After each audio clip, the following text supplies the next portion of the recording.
रूस के दसियों हजार सैनिक यूक्रेन की सरहद के आसपास मौजूद हैं। कुछ दिनों पहले खबर आई थी कि रूसी टैंक फिर से वेस्टर्न यूक्रेन की तरफ बढ़ रहे थे। तब इस सियासी तमाशे के मद्देनजर अमेरिका की खुफिया एजेंसीज ने सीरियस वार्निंग दी थी। यहां तक कि कहा जा रहा था कि रूस और यूक्रेन के बीच सरहद पर चल रहा यह तनाव सरहद पार तक पहुंच सकता है। यूक्रेन के फॉरेन मिनिस्टर दमित्रो कुलेबा ने कहा है कि वो नेटो मुल्कों के फॉरेन मिनिस्टर्स से इंसिस्ट करेंगे कि रूस के बढ़ते खतरों को लेकर कैसे जवाब देना है, इस पर फौरन चर्चा करें। यूक्रेन के फॉरेन मिनिस्टर के मुताबिक कोल्ड वॉर के बाद रूस के साथ टकराव की ये यूक्रेन की सबसे संजीदा क्राइसिस के हालात हैं। तो दोस्तों, रूस और यूक्रेन के बीच सियासी झगड़े का तमाशा बहुत पुराना है। दरअसल 1954 में सोवियत यूनियन के सुप्रीम लीडर रहे निकिता क्रुश्चेव ने क्रीमिया को यूक्रेनी रूसी दोस्ती और सहयोग के एक तोहफे के तौर पर इसे यूक्रेन को सौंप दिया था। उस वक्त यूक्रेन सोवियत यूनियन का हिस्सा हुआ करता था, लेकिन यूक्रेन के सोवियत यूनियन से अलग होने के बाद क्रीमिया रूस और यूक्रेन के बीच झगड़े की वजह बन गया। यूक्रेन में साल 2014 में हुई क्रांति के बाद यूक्रेन के रूस सपोर्टर प्रेसिडेंट विक्टर यानुकोविच को अपने प्रेसिडेंट की कुर्सी छोड़नी पड़ी थी और तब रूस ने यूक्रेन में इंटरफेयर करते हुए क्रीमिया में रूसी सेना भेजी और उसे अपने कब्जे में ले लिया। इसके पीछे वजह बताई गई कि वहां रूसी ओरिजिन के लोग मेजॉरिटी में हैं और प्रोटेस्ट के बीच उनके इंटरेस्ट की हिफाजत करना रूस की जिम्मेदारी है। खैर, अब एक बार फिर बड़ी तादाद में रूसी फौज और टैंक यूक्रेन के सरहद पर पहुंच गए हैं। न्यूज एजेंसी रॉयटर्स के मुताबिक यूक्रेन ने नेटो मुल्कों से कहा है कि वो रूस की तरफ से होने वाले हमलों को लेकर इकोनॉमिक सैंक्शंस के लिए तैयार रहें। तो आपको यहां पर बता दूं कि यूक्रेन नेटो का मेंबर नहीं है, लेकिन अमेरिकी अगुवाई वाले इस गठजोड़ ने कहा है कि वो सोवियत यूनियन के हिस्सा रहे यूक्रेन की सोवरेनिटी यानी संप्रभुता की हिफाजत करने के लिए कमिटेड है। आपको बता दूं कि यूक्रेन 2014 के बाद से नेटो और यूरोपियन यूनियन में शामिल होने की कोशिश कर रहा है और इसलिए यूक्रेन मामले में नेटो के कुछ ज्यादा ही एक्टिव होने को लेकर रूस गुस्से में है।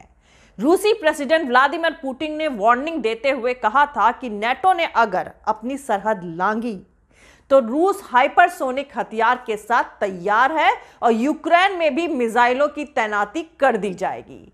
साथ ही पुतिन ने यह भी कहा कि मॉस्को अमेरिका और उसके सहयोगियों से सीरियस डिस्कशन चाहता है ताकि यूक्रेन को लेकर हालात बेकाबू ना हो। वहीं दूसरी तरफ अमेरिका भी रूस की धमकियों के सामने झुकता नहीं दिख रहा है।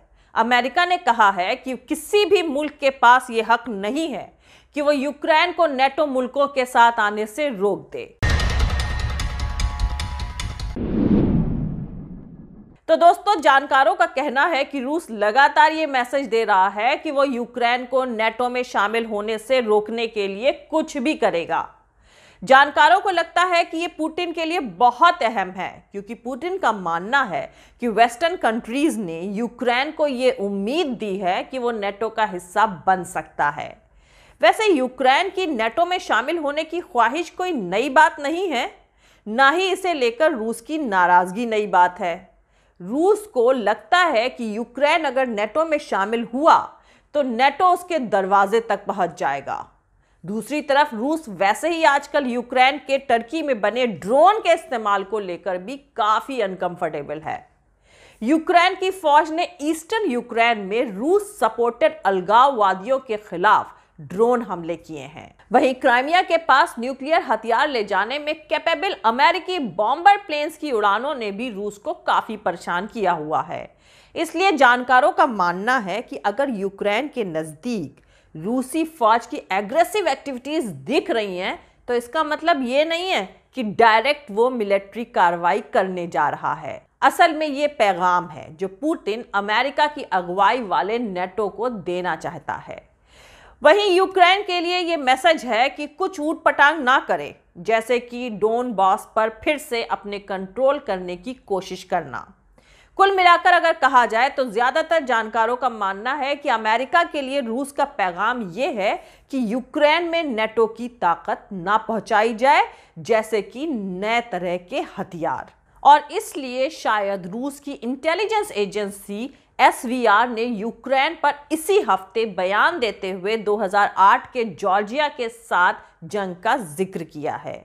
यूक्रेन को याद दिलाया गया है कि जब जॉर्जिया के प्रेसिडेंट मिखाइल साकाशविली ने साउथ ओसेटिया पर कंट्रोल करने के लिए रूस के साथ जंग छेड़ दी थी तो उन्हें कितना भारी कीमत चुकानी पड़ी थी। तो आपको बता दूं कि रूस जॉर्जिया के अलगाववादी रीजन साउथ ओसेटिया का खुलकर सपोर्ट करता है और कहा जाता है कि रूस यूक्रेन में भी अलगाववादी ताकतों का सपोर्ट तो करता है, लेकिन उसकी मदद करने से इनकार करता रहता है।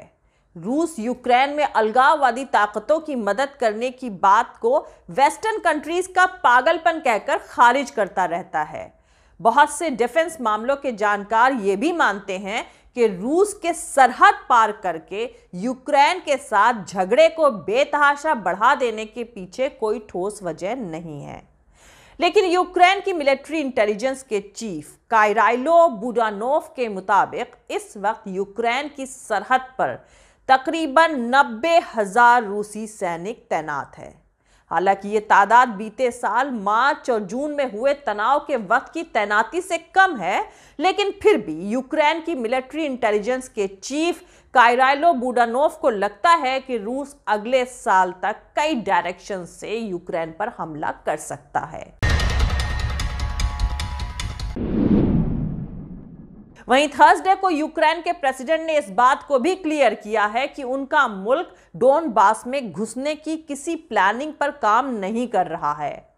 लेकिन अहम बात यह है कि ऐसे भी महसूस हो रहा है कि रूस अपने टैंकों के जरिए अमेरिका पर बातचीत के लिए दबाव बनाना चाहता है और दोनों मुल्कों के नेताओं के बीच बैठक का ख्वाहिशमंद है। लेकिन यह डिप्लोमेसी का बेहद खतरनाक तरीका है, पर क्या किया जाए। जानकारों का मानना है कि पुतिन के लिए बहुत कुछ दांव पर लगा हुआ है, जबकि सियासी हालात के मद्देनजर पुतिन और बाइडेन के बीच बैठक में कोई भी ठोस वादा नहीं किया जाएगा। लेकिन इस बात को लेकर जरूर सहमति बन सकती है कि यूक्रेन की फौजी मदद के लिए अमेरिका किस हद तक जा सकता है। और रूस से जुड़े नजदीकी सोर्सेस के मुताबिक पुतिन और बाइडेन की बातचीत अगले कुछ हफ्तों के अंदर हो सकती है। हो सकता है कि पहले बैठक वर्चुअल ही हो।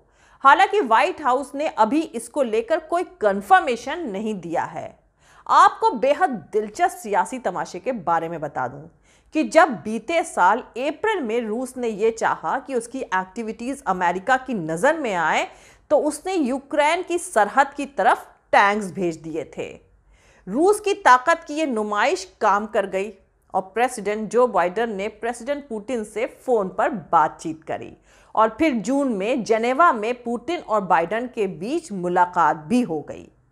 उस मुलाकात में यूक्रेन को लेकर दोनों नेताओं के बीच जो भी सहमति बनी हो, लेकिन इस दौरान कुछ तो ऐसा हुआ है जहां गड़बड़ हो गई, जिसके चलते हाल के दिनों में पुतिन को फिर से रूसी टैंकों को वेस्टर्न यूक्रेन की तरफ भेजना पड़ा है। जानकारों का यह भी मानना है कि पुतिन को भले ही ये उम्मीद हो कि वो बाइडेन के साथ समझौता कर सकते हैं और वो जल्दबाजी में कोई कदम उठाने वाले शख्स नहीं हैं, लेकिन अगर उन्हें ये लगा कि सब बर्बाद हो गया है तो वो इतना बुरा भी कर सकते हैं जिसको इमेजिन करना भी मुश्किल है।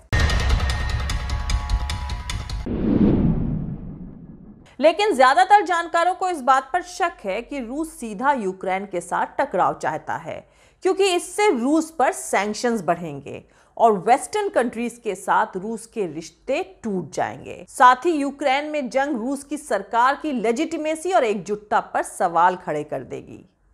पर दोस्तों, अच्छी बात यह है कि रूस की पुतिन सरकार भी इस बात को बहुत अच्छे से समझती है। जय हिंद, सत्यमेव जयते, अल्लाह हाफिज। दोस्तों, हमारा पूरा वीडियो और दूसरे और वीडियोस देखने के लिए हमारा YouTube channel political Tamasha with doctor Arshi को सब्सक्राइब करके वहाँ पे लगी बेल आइकॉन को ज़रूर दबा दें ताकि आपको हमारे आने वाले हर वीडियो की अपडेट्स मिलती रहे। और दोस्तों, अगर आपको हमारा काम पसंद आता है, हमारे वीडियोज़ पसंद आते हैं, तो www.patreon.com/dr अर्शी खान पर जाकर डोनेट करके आप हमारे काम को सपोर्ट कर सकते हैं। दोस्तों, अगर आपको हमारा वीडियो पसंद आता है तो लाइक और शेयर करना हरगिज़ नहीं भूलें। आप हमें फॉलो भी कर सकते हैं हमारे ट्विटर, इंस्टाग्राम और फेसबुक पेज पर। मेरा ट्विटर हैंडल है @arshi aziz khan। Thank you. मिलते हैं अगले वीडियो में।